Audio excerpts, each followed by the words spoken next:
सभी श्रोताओं को नमस्कार। लीजिए सुनिए लियो टॉलस्टॉय द्वारा लिखित कहानी तीन संत। रूस के ऑर्थोडॉक्स चर्च के आर्चबिशप को यह पता चला कि उसके नियमित प्रवचन में भाग लेने वाले बहुत से लोग एक झील के पास जाने लगे हैं। उस झील के बीच में छोटा सा एक टापू था जहां एक पेड़ के नीचे तीन बूढ़े रहते थे। गांव वालों का यह कहना था कि वे तीनों संत हैं।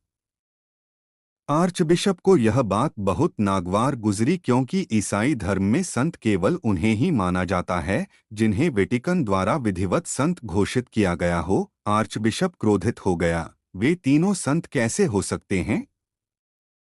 मैंने सालों से किसी को भी संतत्व की पदवी के लिए अनुशंसित नहीं किया है। वे कौन हैं और कहां से आए हैं? लेकिन आम लोग उन तीनों के दर्शनों के लिए जाते रहे और चर्च में आने वालों की तादाद कम होती गई। अंततः आर्चबिशप ने यह तय किया कि वह उन तीनों को देखने के लिए जाएगा। वह नाव में बैठकर टापू की ओर गया। वे तीनों वहां मिल गए। वे बेहद साधारण, अनपढ़ और निष्कपट देहातियों जैसे थे। दूसरी ओर आर्चबिशप बहुत शक्तिशाली व्यक्ति था। रूस के जार के बाद उस क्षेत्र का सबसे महत्वपूर्ण आदमी था वह। उन तीनों को देखकर वह खींच उठा। तुम्हें संत किसने बनाया? उसने पूछा। वे तीनों एक दूसरे का मुंह ताकने लगे। उनमें से एक ने कहा, किसी ने नहीं। हम लोग खुद को संत नहीं मानते। हम तो केवल साधारण मनुष्य हैं। तो फिर तुम लोगों को देखने के लिए इतने सारे लोग क्यों आ रहे हैं? वे बोले, यह तो आप उन्हीं से पूछिए। क्या तुम लोगों को चर्च की आधिकारिक प्रार्थना आती है? आर्चबिशप ने पूछा। नहीं, हम तो अनपढ़ हैं और वह प्रार्थना बहुत लंबी है। हम उसे याद नहीं कर सके। तो फिर तुम लोग कौन सी प्रार्थना पढ़ते हो? उन तीनों ने एक दूसरे की ओर देखा। तुम बता दो, एक ने कहा। तुम ही बता दो ना, वे आपस में कहते रहे। आर्चबिशप यह सब देख सुनकर अपना आप खो बैठा। इन लोगों को प्रार्थना करना भी नहीं आता। कैसे संत हैं ये? उसने मन में सोचा। वह बोला, तुम लोगों में से कोई भी बता सकता है। जल्दी बताओ। वे बोले, दरअसल हम आपके सामने बहुत ही साधारण व्यक्ति हैं। हम लोगों ने खुद ही एक प्रार्थना बनाई है, पर हमें यह पता नहीं था कि इस प्रार्थना को चर्च की मंजूरी मिलना जरूरी है। हमारी प्रार्थना बहुत साधारण है। हमें माफ कर दीजिए कि हम आपकी मंजूरी नहीं ले पाए। हम इतने संकोची हैं कि हम आ ही न सके। हमारी प्रार्थना है, ईश्वर तीन है और हम भी तीन हैं, इसलिए हम प्रार्थना करते हैं। तुम तीन हो और हम तीन हैं, हम पर दया करो, यही हमारी प्रार्थना है। आर्चबिशप बहुत क्रोधित हो गया। ये प्रार्थना नहीं है। मैंने ऐसी प्रार्थना कभी नहीं सुनी। वह जोरों से हंसने लगा। वे बोले, आप हमें सच्ची प्रार्थना करना सिखा दें। हम तो अब तक यही समझते थे कि हमारी प्रार्थना में कोई कमी नहीं है। ईश्वर तीन है और हम तीन हैं, और भला क्या चाहिए? बस ईश्वर की कृपा ही तो चाहिए। उनके अनुरोध पर आर्चबिशप ने उन्हें चर्च की आधिकारिक प्रार्थना बताई और उसे पढ़ने का तरीका भी बताया। प्रार्थना काफी लंबी थी और उसके खत्म होते होते उनमें से एक ने कहा, हम शुरू का भाग भूल गए हैं।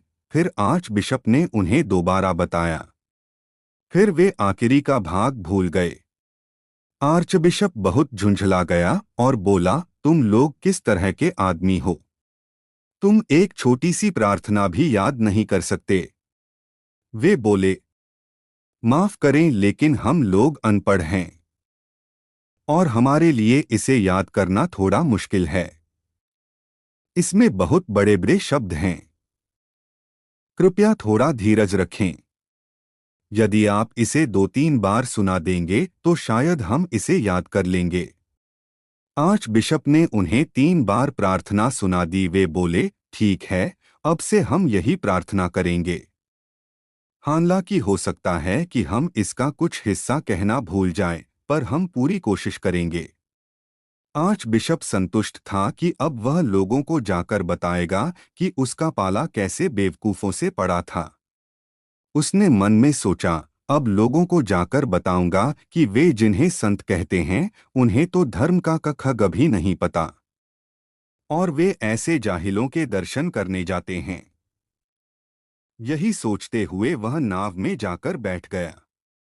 नाव चलने लगी और वह अभी झील में आधे रास्ते पर ही था कि उसे पीछे से उन तीनों की पुकार सुनाई दी। उसने मुड़कर देखा, वे तीनों पानी पर भागते हुए नाव की तरफ आ रहे थे। उसे अपनी आंखों पर यकीन नहीं हुआ। वे लोग पानी पर भागते हुए आए और नाव के पास पानी में खड़े हुए बोले, माफ कीजिए, हमने आपको कष्ट दिया। कृपया चर्च की प्रार्थना एक बार और दोहरा दें, हम कुछ भूल गए हैं। आर्च बिशप ने कहा, तुम लोग अपनी प्रार्थना ही पढ़ो। मैंने तुम्हें जो कुछ भी बताया उस पर ध्यान मत दो। मुझे माफ कर दो, मैं बहुत दम्भी हूँ। मैं तुम्हारी सरलता और पवित्रता को छू भी नहीं सकता। जाओ, लौट जाओ। लेकिन वे अड़े रहे, नहीं, ऐसा मत कहिए, आप इतनी दूर से हमारे लिए आए। बस एक बार और दोहरा दें। हम लोग भूलने लगे हैं, पर इस बार कोशिश करेंगे कि इसे अच्छे से याद कर लें। लेकिन आर्च बिशप ने कहा, नहीं भाइयों, मैं खुद सारी जिंदगी अपनी प्रार्थना को पढ़ता रहा, पर ईश्वर ने उसे कभी नहीं सुना। हम तो बाइबल में ही यह पढ़ते थे कि ईसा मसीह पानी पर चल सकते थे, पर हम भी उस पर शंका करते रहे। आज तुम्हें पानी पर चलते देखकर मुझे अब ईसा मसीह पर विश्वास हो चला है। तुम लोग लौट जाओ। तुम्हारी प्रार्थना संपूर्ण है। तुम्हें कुछ भी सीखने की जरूरत नहीं है।